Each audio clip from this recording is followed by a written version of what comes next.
P I करके denote करते हैं इसको, पी आई आइसोइलेक्ट्रिक बॉन्ड। जैसे मैंने बोला ग्लाइसिन का आइसोइलेक्ट्रिक पॉइंट क्या होगा, स्ट्रक्चर की ग्लाइसिन का सबको पता है। ग्लाइसिन का आइसोइलेक्ट्रिक पॉइंट, जब भी आइसोइलेक्ट्रिक पॉइंट निकालना हो तो अमीनो एसिड को हाईली एसिडिक बना देते हैं। ये अमीनो एसिड है ग्लाइसिन, COOH, इसको हाईली एसिडिक बना देंगे पहले। बताओ उसका आइसोइलेक्ट्रिक पॉइंट क्या होगा। मैं वैल्यूज तुम्हें बता रहा हूँ, वैल्यूज भी तुम सोचोगे एक बार।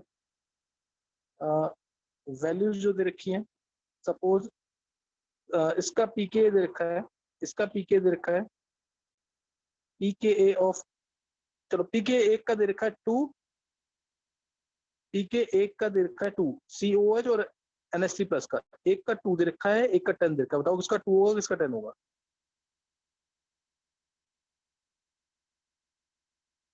किसका 2 होगा किसका 10 होगा, पीके।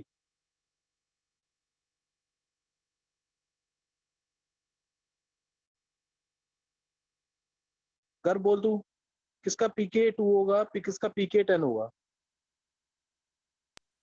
सर NH3 प्लस का 2 होगा।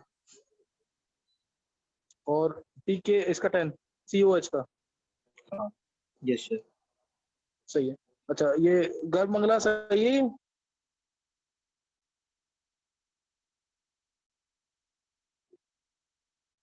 गर्भ मंगला, हिमांग, क्रिश, ये सही बोला है। तो मेरा NH3 का 10, NH3 प्लस का 10, हाँ NH3 प्लस का 10। इसका पीके होगा 10 और इसका पीके होगा 2। अच्छा एसिडिक किसको मानेगा गर्भ, COOH को या NH3 प्लस को। NH3 प्लस को नहीं मानेंगे।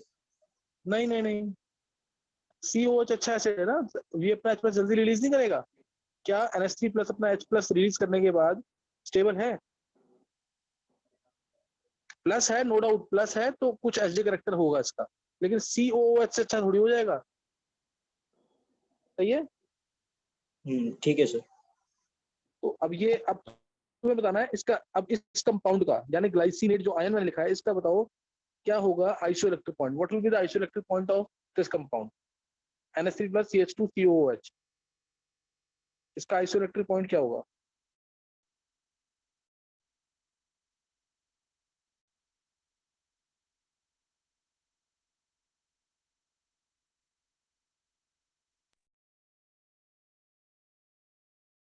सर 6।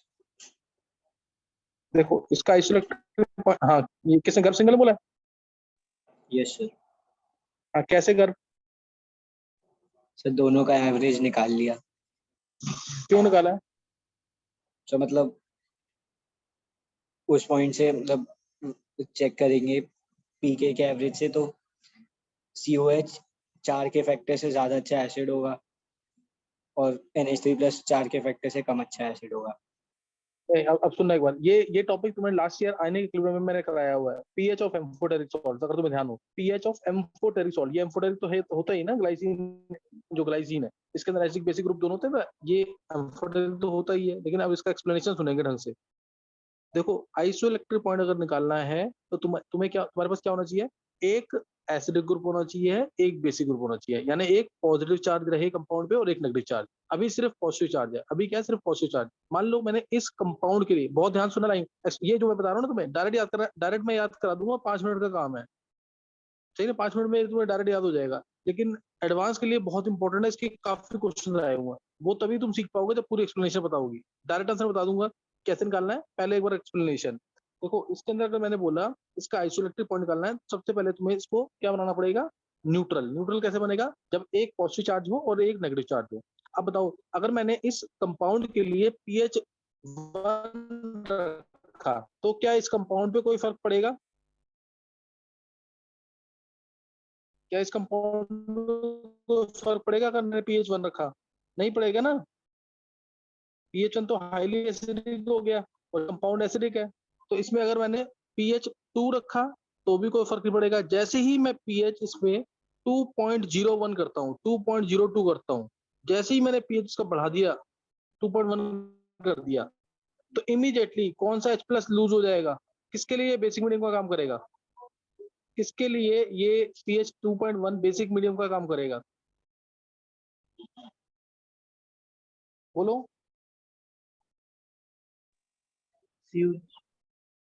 COH के लिए तो क्या आ जाएगा? NH3 plus CH2 CO negative. समझ गए कि नहीं? ये हो जाएगा कि नहीं? ये हो जाएगा कि नहीं? यस और अगर अब मैं pH 3 रखता हूँ तब भी यही रहेगा, pH 4 रखता हूँ तो भी यही रहेगा, pH 5 रखता हूँ तो भी यही रहेगा। कब तक ये रहेगा कंपाउंड? कब तक ये कंपाउंड रहेगा? 10 तक। 10 तक, है ना? और हाँ, जैसे ही मैंने 10.1 किया pH, अब क्या कंपाउंड होगा? जैसे ही मैंने 10.1 कर दिया pH, तब क्या हो जाएगा? NH2 10.1 pH, pH रख रहा हूँ मैं, pH 10.1 कर दिया तो ये बन जाएगा NH2 CH2 और COO नेगेटिव। ये रहेगा कि नहीं? NH2 CH2 CO negative. ये क्लियर है कि नहीं? यस अब बताओ ये वाली चीज कौन से pH से लेकर कौन से pH तक रही? ये वाली चीज 2 से लेकर 10 के बीच में रही कि नहीं?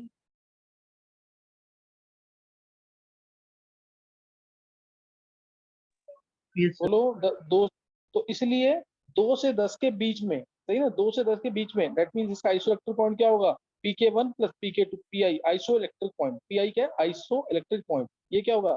pk1 plus pk2 by 2, pk1 plus pk2 divide by 2, यानी आंसर क्या आ गया? 6। अभी समझ आ गया गर्भ सिंगल? Yes sir. तो ये इसका पूरा एक्सप्लेनेशन है, ध्यान से करना। और इस पॉइंट पे, यानी जब इसका आइसोइलेक्ट्रिक पॉइंट 6 होगा, जब इसका आइसोइलेक्ट्रिक पॉइंट पर 6 होगा, तो उस पॉइंट पे इस अमीनो एसिड की क्या होगी? Least solubility. तो कंसेप्ट क्लियर हो गया कि नहीं इसका? इसकी डेरिवेशन मैंने कराई हुई है 11th क्लास में आयनिक इक्विलिब्रियम के अंदर, इस फॉर्मूले की।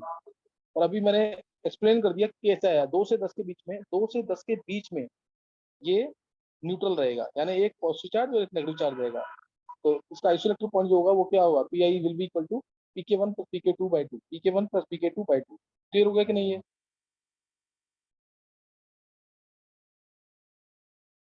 ये क्लियर हो गया सबको कि नहीं?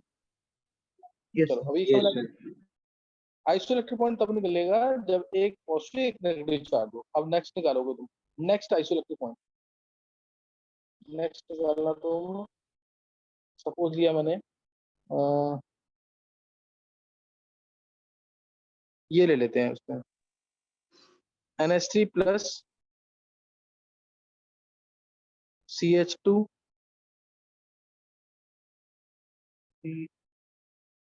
CH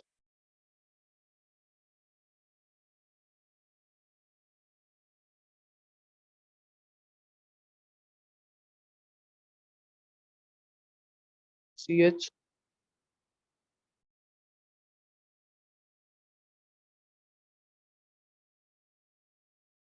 COOH CH2 COOH, इसका निकालना है आइसोइलेक्ट्रिक पॉइंट। अब ये है, तुम्हें कौन सा एसिड था? ये कौन सा एसिड है?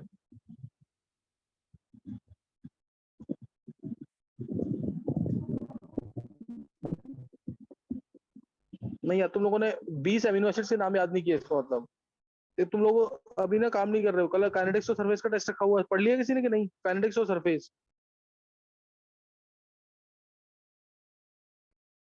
गर्भ सर वो मेरे एमा, डाउट्स पूछ रहे थे। और आज सरफेस करूंगा। मैंने तो बस तुम्हें याद दिया करना बोला था बचा ना है। कि हाँ, डाउट सर मेरे वो को मेरी भेज देना जरूर। तबीयत खराब हो रही है 3-4 दिनों अच्छा से, तो मैं चलो, ले नहीं पाई। अच्छा कुछ नहीं होता, कुछ नहीं होता। बाकी तुम लोग ढंग से पढ़ के आना। टॉपिक्स जितने भी इसके अंदर है, कोगुलेटिंग वैल्यू, गोल्ड नंबर, जो सरफेस केमिस्ट्री के न्यूमेरिकल वाले टॉपिक है, वो भी करके आना ढंग से। हाँ, अभी क्या इसका आइसोइलेक्ट्रिक पॉइंट, ये कौन सा एसिड है? ग्लूटेरिक सर एसिड का, एस्पार्टिक। ग्लूटेरिक था ना? ओ सॉरी, सक्सिनिक एसिड का, जो H हटा के NH2 लगाया था मैंने, तो ये कौन सा एसिड था? Aspartic acid. याद आ गया कि नहीं? अब तुम्हें बताना है इसके अंदर इसका आइसोइलेक्ट्रिक पॉइंट क्या होगा, सोच के बताओ जरा। इसका isoelectric point.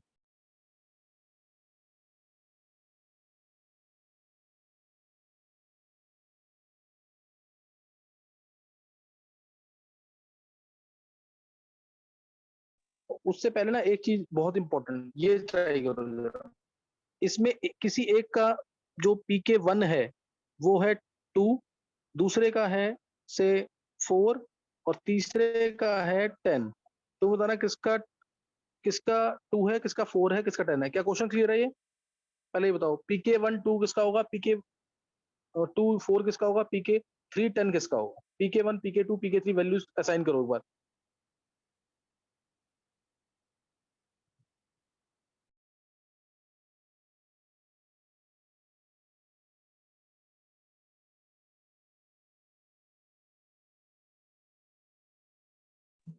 Sir NH3 plus का 2 और जो उसके पास वाला COH है उसका 10 और जो दूर वाला है उसका 4।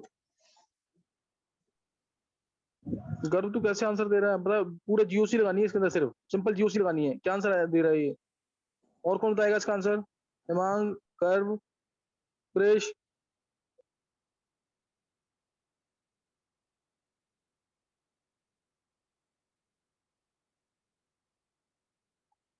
नहीं बोला किसी को? सर NH3 प्लस का 10, फिर हाँ, इसके बाद 4 और 2 दोनों है। फिर उसके बाद इस वाले का COH का COH वाले का तो होगा 2 और दूर वाले का 4। दूर वाले का 4, जो NH3 प्लस के साथ COH है उसका 2 और दूसरे वाले का 4, दूर वाले का ना, यही है ना हिमांग? हाँ, यस सर। बिल्कुल सही है। इसका आएगा 2, सबसे अच्छा एसिड होगा। क्यों? क्योंकि एक तो ये COH है और दूसरा इसके साथ इसका पास में है ना माइनस आई इफेक्ट, कुछ तो माइनस आई लगेगा ना इसका, कुछ तो माइनस आई लगेगा, इसलिए 2 आएगा इसका। और इसका आएगा 4, क्योंकि ये भी तो COH ही है, हाईली एसिडिक है ये भी, और ये लीस्ट एसिडिक है, इसका 10 आएगा। क्या समझ आ गया गर्व?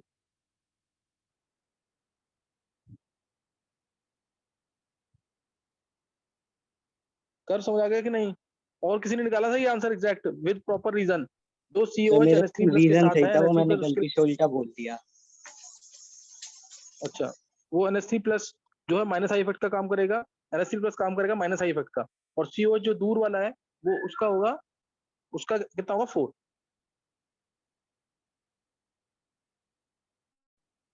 चलो अब निकालना है इसमें आइसोइलेक्ट्रिक पॉइंट। क्लियर? अब निकालो आइसोइलेक्ट्रिक पॉइंट क्या होगा इसमें।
निकाला किसी ने? सर 5। सर 6 ही होगा। 6 बोला है? सर 5। हाँ। 5 है गर्भ सिंगल का। और हेमांग ने कितना बोला है? अच्छा, मैंने 6 ही बोला। 6, 5 और 6 बोल दिया। और कोई?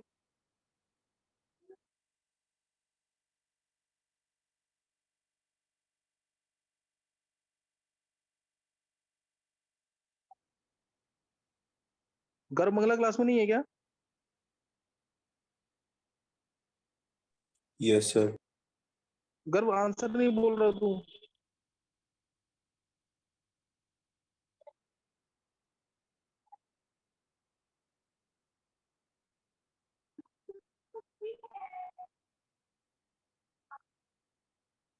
देखो जरा, मैंने तुम्हें क्या बोला है कि आइसोइलेक्ट्रिक पॉइंट कैसे निकलेगा, जब एक पॉजिटिव और एक नेगेटिव चार्ज रह जाए, है ना, एक पॉजिटिव और एक नेगेटिव चार्ज।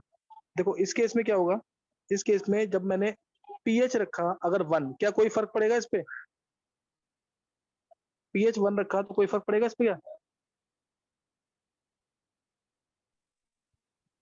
नो नहीं सर। पड़ेगा ना पीएच 1 पे। और पीएच 2 अच्छा रखा 3 तो भी आएगा। फर्क नहीं पड़ेगा। अच्छा हाँ। अच्छा अब 3 आ रहा है। दिमाग, हाँ, अब जैसे ही मैंने इसके अंदर पीएच किया 2.01 2.02, 2 से हल्का सा बढ़ा दिया मैंने, 2.1 कर दिया, तो अब कौन सा ग्रुप इससे न्यूट्रलाइज हो जाएगा, कौन सा ग्रुप इससे न्यूट्रलाइज हो जाएगा? पीएच 2.1 करते ही किसके लिए बेसिक मीडियम का काम कर जाएगा, किसके लिए बेसिक मीडियम का काम करेगा पीएच 2.1? नीचे वाले से। इसके लिए करेगा ना बेसिक मीडियम का काम। इस वाले के लिए बेसिक मीडियम का काम कर जाएगा कि नहीं? Yes sir. यस।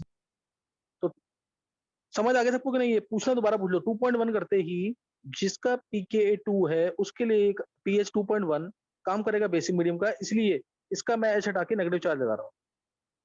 एच हटा दिया इसका मैंने और लगा दिया ये नेगेटिव चार्ज, नेगेटिव चार्ज लगा दिया। अब ये बन गया। अब ये क्या ये ज्यूटर आयन बन गया है कि नहीं?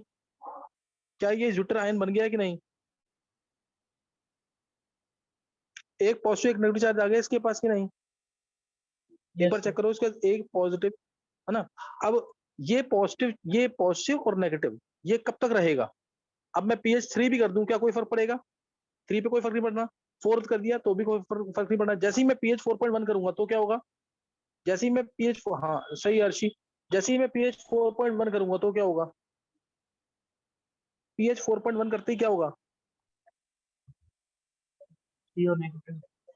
हाँ, जो COOH है वो कन्वर्ट हो जाएगा COO नेगेटिव में, है ना। COOH जो है वो कन्वर्ट हो जाएगा COO नेगेटिव में। तो तब तो ये ड्यूटराइन नहीं रहेगा, तब एक पॉजिटिव एक नेगेटिव नहीं रहेगा, तब एक पॉजिटिव और एक नेगेटिव नहीं रहेगा। इसीलिए ये एक पॉजिटिव चार्ज और एक नेगेटिव चार्ज कब तक रहेगा? पीएच 2 से 4 के बीच में, पीएच 2 से 4 के बीच में। नहीं समझ आ रही बात? तो इसलिए इसका आइसोइलेक्ट्रिक पॉइंट 2 और 4 के बीच में आएगा। इसका आइसोइलेक्ट्रिक पॉइंट कहाँ आएगा? 2 और 4 के बीच में। क्या समझ आ गया ये? PK1 2 + 4/2। मैं तुम्हें भी डायरेक्ट शॉर्टकट भी बता दूंगा लेकिन अभी तुम्हें समझना है ये। तो इसका आइसोइलेक्ट्रिक पॉइंट 3 है। तो इसका आइसोइलेक्ट्रिक पॉइंट 3 है। क्या समझ आ गया ये?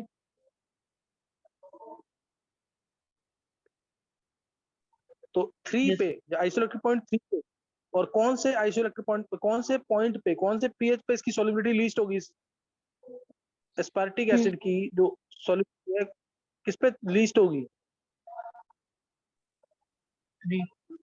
कौन से पीएच? हाँ पीएच 3 पे इसकी सॉल्युबिलिटी क्या होगी? लीस्ट। क्लियर? पीएच 3 पे इसकी सॉल्युबिलिटी होगी लीस्ट। तो तुम्हें ये भी समझ आ गया। नेक्स्ट एक और ट्राई करेंगे, एक और ट्राई करेंगे जल्दी से।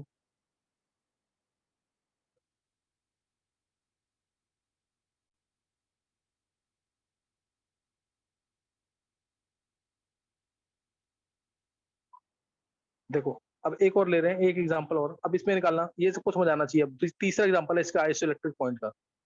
इस पे यही बोलेंगे पीएच 5 पे स्ट्रक्चर बनाओ, पीएच 4 पे स्ट्रक्चर बनाओ, पीएच 2 पे स्ट्रक्चर बनाओ, ऐसे बोलेंगे स्ट्रक्चर बनाने को।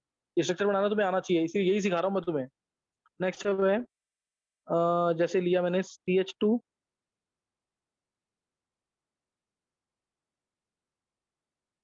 Whole 4 NH2, CH2 whole 4 NH2 CH NH NH2 मत लिखना, NH3 प्लस लिखना, NH3 प्लस, NH3 प्लस और COH। स्ट्रक्चर क्लियर है ये?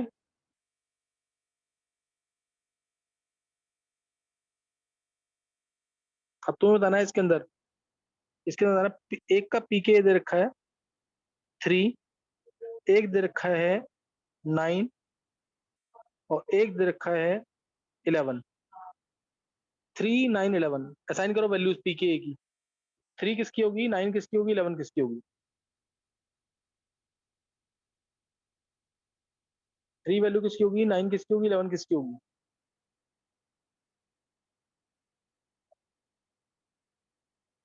हाँ अर्शी बोल दो एक बार।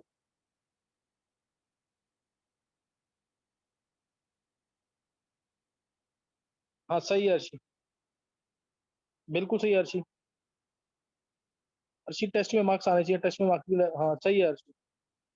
देखो मैं असाइन कर रहा हूँ वैल्यूज, और किसी को बोलना है आंसर। 3, 9 और 11 कौन सी कहाँ होंगी वैल्यूज?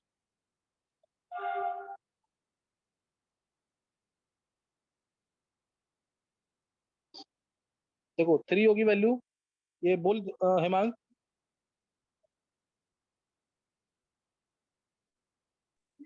तो COH की तो 3 है, और हम्म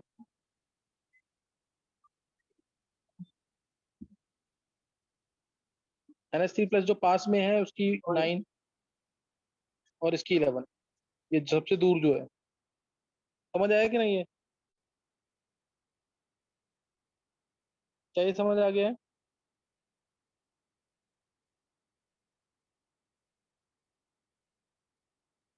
क्लियर है कि नहीं है? ये सर आप ठीक ना। अब देखो, अब मैंने बोला, हाँ अब मैंने बोला इसका आइसोइलेक्ट्रिक पॉइंट क्या होगा, और दूसरा इसका pH 4 पे, pH 10 पे, pH 12 पे स्ट्रक्चर क्या होगा। pH 4 पे, 10 पे, 12 पे, और एक लिखना pH 10 पे। 4 पे, 10 पे, अच्छा 10 पे मैंने बोल ही दिया है। pH 4 पे एक बार लिख लेंगे, pH 4 पे, 9.1 पे, 12 पे और 10 पे स्ट्रक्चर्स क्या होंगे, और आइसोइलेक्ट्रिक पॉइंट क्या है इसका, और इसका आइसोइलेक्ट्रिक पॉइंट क्या है।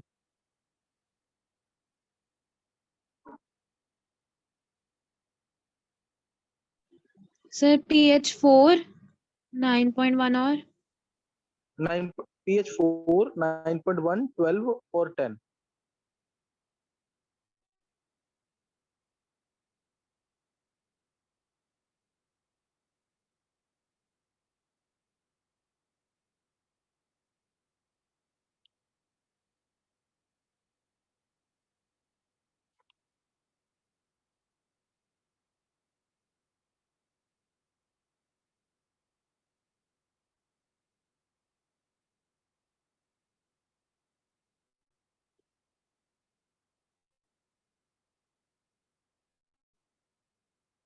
गर्व,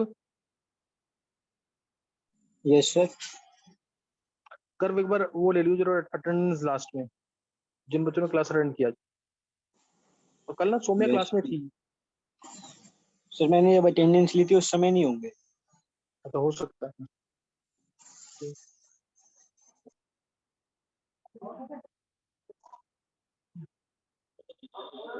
हम्म,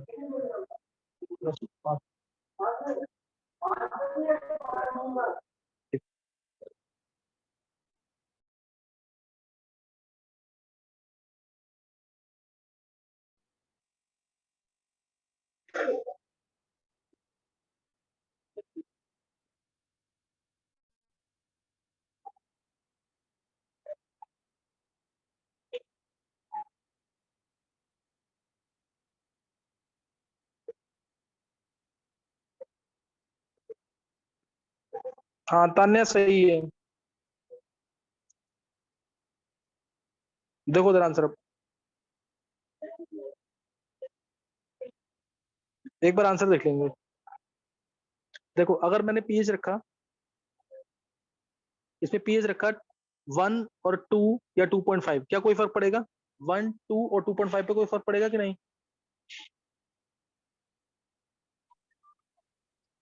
नहीं। हाँ उस पर कोई फर्क नहीं पड़ा। जैसे ही मैंने पीएच 3.3 से हल्का सा बढ़ाया तो क्या होगा? पीएच हल्का सा बढ़ाया 3 पे तो क्या होगा? CO negative. COH वाला CO नेगेटिव बन जाएगा। COH वाला क्या बन जाएगा? CO नेगेटिव, ये बन गया नेगेटिव, CO नेगेटिव बन जाएगा। हाँ, क्या इसमें अभी एक पॉजिटिव एक नेगेटिव है? दो पॉजिटिव है ना, दो पॉजिटिव एक नेगेटिव, इसलिए इसका नो आइसोलेट अभी नहीं होगी। हाँ अब जैसे ही मैंने पीएच 2 से बढ़ाया है, मैंने 3, 4, 5, 6 किया, क्या कोई फर्क पड़ेगा इस पे? pH 3 पे भी यही स्ट्रक्चर होगा, 4 पे भी यही होगा, 5 पे भी यही होगा, 6 पे भी यही, 7 पे भी यही स्ट्रक्चर बनेगा, 8 पे भी, किसी पे पूछ सकता है, किसी पे भी 8 पे भी यही स्ट्रक्चर बनेगा, 9 में भी यही स्ट्रक्चर बनेगा कि नहीं? 9 पे भी यही स्ट्रक्चर होगा। अब जैसे ही मैंने pH 9.1 कर दिया, जैसे ही मैंने pH 9.1 कर दिया तो क्या होगा? pH 9.1 कर दिया तो क्या होगा? NH2 NH2 हाँ NH कौन सा वाला NH3 प्लस? फर्स्ट वाला 0 नेगेटिव। हाँ ये हट जाएगा।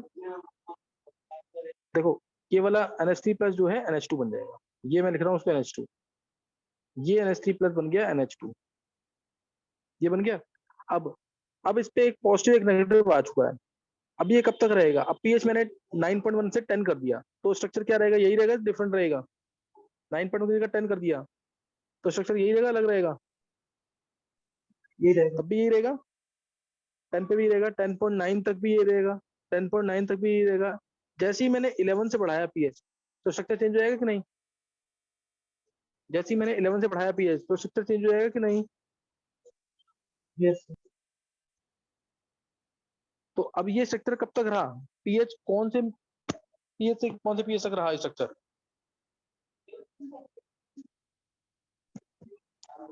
बोलो 9 से 11 कौन से 9 से 11 के बीच में, इसलिए इसका आइसोलेक्ट्रिक पॉइंट क्या हो जाएगा? 9 प्लस 11/2। ये सबका सही किस किसने निकाल लिया था? एक बार हैंड से करना। 9 प्लस 11/2 ये किस किस का सही हुआ है? ये सबका सही होना चाहिए।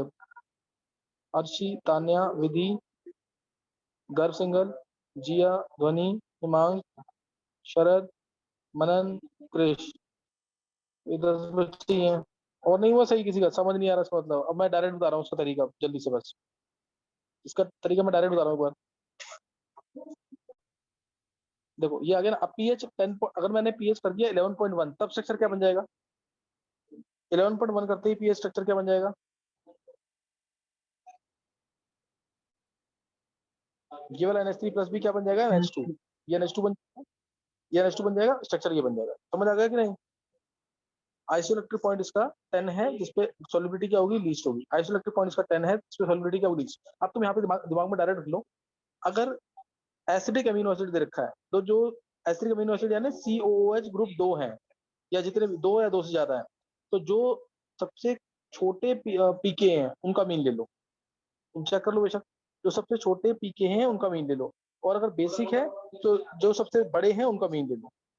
अगर बेसिक है तो सबसे बड़े वाले का मीन लेना है, एसिडिक है तो छोटे वाले का मीन लेना है। क्या क्लियर हो गया?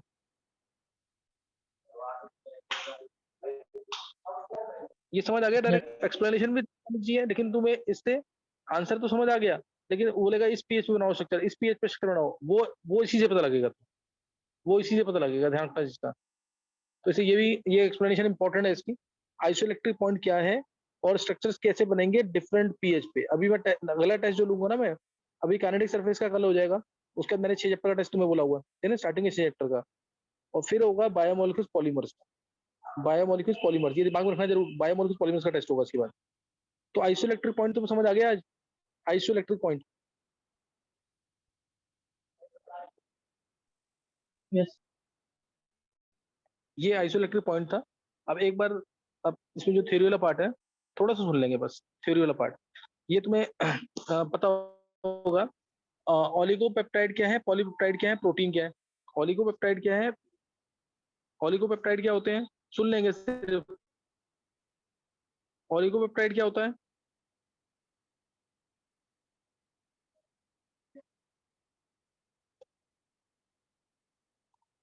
हेमांग, यस सर ओलिगोपेप्टाइड क्या होते हैं?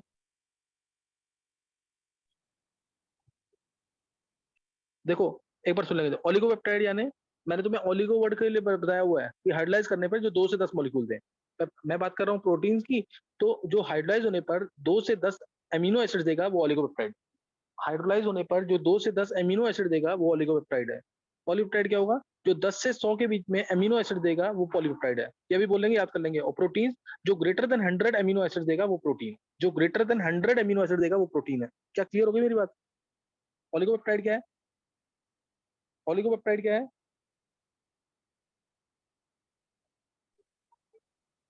2 से 10 ओलिगोपेप्टाइड, हाँ, which gives 2 to 10 amino acids on hydrolysis। Polypeptide क्या होगा? पॉलीपेप्टाइड को हम जनरली प्रोटीन भी बोल देते हैं। पॉलीपेप्टाइड क्या होगा? Which gives 10 to 100. 10 to 100 10 to 100 amino acids is called as polypeptide. And protein क्या होगा? Greater than जो ग्रेटर देन 100 एमिनो एसिड देगा, जिसका मास भी 10,000 AMU से ज्यादा होगा, जिसका मास भी 10,000 U से ज्यादा होगा, वो क्या है? प्रोटीन। ये प्रोटीन है। हाँ, बस एक ध्यान रखना, एक इंसुलिन जो है, इंसुलिन के बारे में पता होना चाहिए। इंसुलिन जो कि एक हम बोलते हैं प्रोटीन, है ना, इसे बोलते हैं इंसुलिन। ये पॉलीपेप्टाइड हार्मोन है। Insulin is a polypeptide hormone, इसके बारे में पता होना चाहिए। इसकी डेफिशिएंसी से डायबिटीज होता है, शुगर होता है, सबको पता है ना। इसकी डेफिशिएंसी से क्या होता है? इंसुलिन के इंजेक्शन वगैरह लेने पड़ते हैं। इसकी डेफिशिएंसी से क्या होता है? डायबिटीज या शुगर, ये होता है। इंसुलिन है क्या? It is a polypeptide hormone, इसके बारे में याद कर लेंगे जरूर। It is a polypeptide hormone and it is secreted by pancreas. Stomach में पैनक्रियाज है, उससे ये सिक्रेट होता है। It is a polypeptide hormone secreted by pancreas, and it controls sugar level in the blood sugar level को control करता है। it controls sugar level in the blood। एक एक लाइन याद कर लेना इसकी। it controls sugar level in the blood and its deficiency causes diabetes। clear? its deficiency causes diabetes, ये पता होना चाहिए। अब इसके अंदर टोटल अमीनो एसिड्स होते हैं 51 अमीनो एसिड्स होते हैं, जो दो क्रॉस, जैसे एक चेन ये और दूसरी चेन ये, linked in two cross chains, linked in two cross chain। It consists of 51 amino acids arranged in two chains cross linked to each other। It consists of 51 amino acids arranged in two chains cross linked to each other। क्या समझ आ गया इसके बारे में जो मैंने बोला अभी इंसुलिन के बारे में? गर्भ सिंगर पर बोल दो जल्दी से, गर्भ। इंसुलिन में 51 अमीनो एसिड्स होते हैं जो क्रॉस चेन में अरेंज रहते हैं। हाँ, ये दो चेन्स में लिंक्ड होते हैं और क्रॉस लिंक्ड होते हैं एक दूसरे के साथ। ये और क्या बताया था मैंने? It is a polypeptide hormone. क्या बोला था? It is a polypeptide hormone. और क्या बोला था? Secreted by pancreas, it's deficiency causes diabetes. Clear है कि नहीं? ये polypeptide hormone secreted by pancreas, deficiency causes diabetes, consist of 51 amino acids linked in two chains cross linked to each other। तो insulin के बारे में पता होना चाहिए। ये 51 है, इसको भी प्रोटीन की फॉर्म में बोलते हैं, लेकिन जबकि इसके अंदर अमीनो एसिड सिर्फ 51 है। ऐसे एक और होता है हीमोग्लोबिन, सुन लेंगे इसके बारे में भी। हीमोग्लोबिन कहाँ प्रेजेंट है? ये भी ब्लड में प्रेजेंट होता है। हीमोग्लोबिन ब्लड में प्रेजेंट होता है और ये ऑक्सीजन कैरियर कहते हैं इसको, ऑक्सीजन कैरियर। ये ऑक्सीजन को कैरी करके ले जाता है लंग्स से डिफरेंट टिश्यूज में। It carries oxygen from lungs to different tissues and takes off carbon dioxide from those tissues and gives it again to lungs for exhalation। ये पता ना हीमोग्लोबिन के बारे में? हीमोग्लोबिन क्या है?